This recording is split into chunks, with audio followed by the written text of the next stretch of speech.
कंसिया जी जल्दी आइए।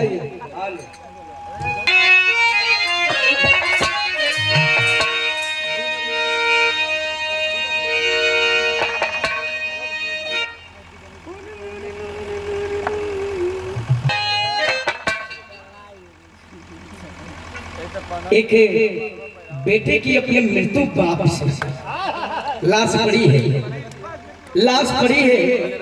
जैसे अंशिका जी आज अनाथ हो गई, उसी तरह एक औलाद अपने मृत बाप के शरीर से लाश से गुहार करता है।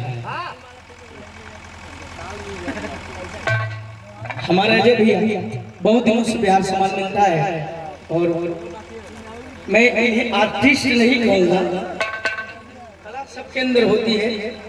और एक हमारे बड़े भैया हे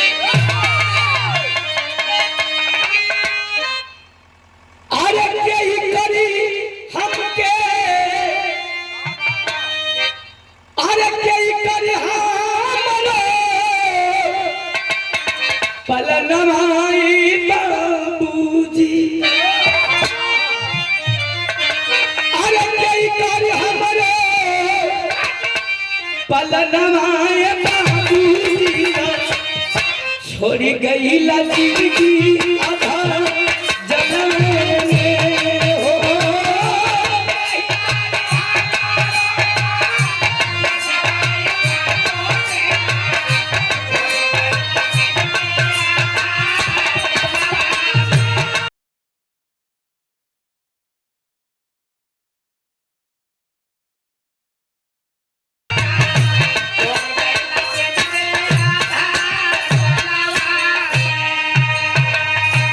और बहुत खूबियों का पुरस्कार हमारे बड़का भैया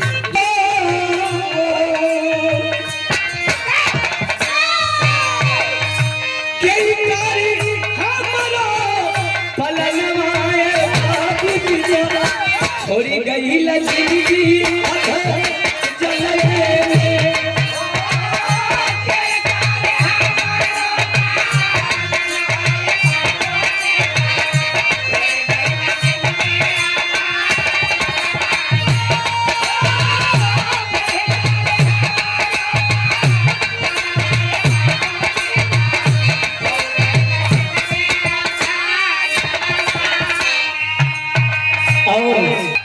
हमके खियावे खातिर, हमके खियावे खातिर जरला परानवा खातिर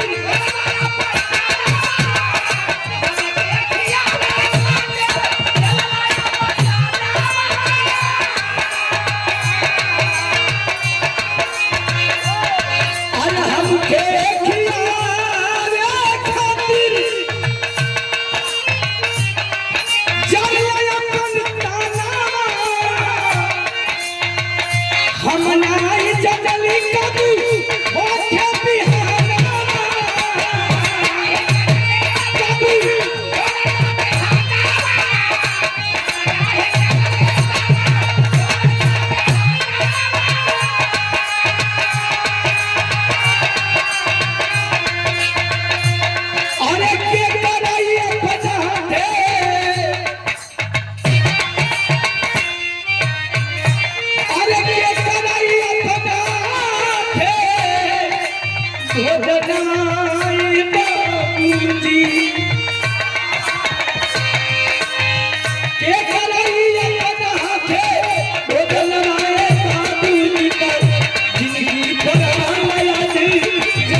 हमारे गुरुदेव आप बाप मतारी हर वक्त सोचता है कि हमारा बच्चा खा लेगा, हम भूखे भी रह जाएंगे तो कोई दिक्कत नहीं है।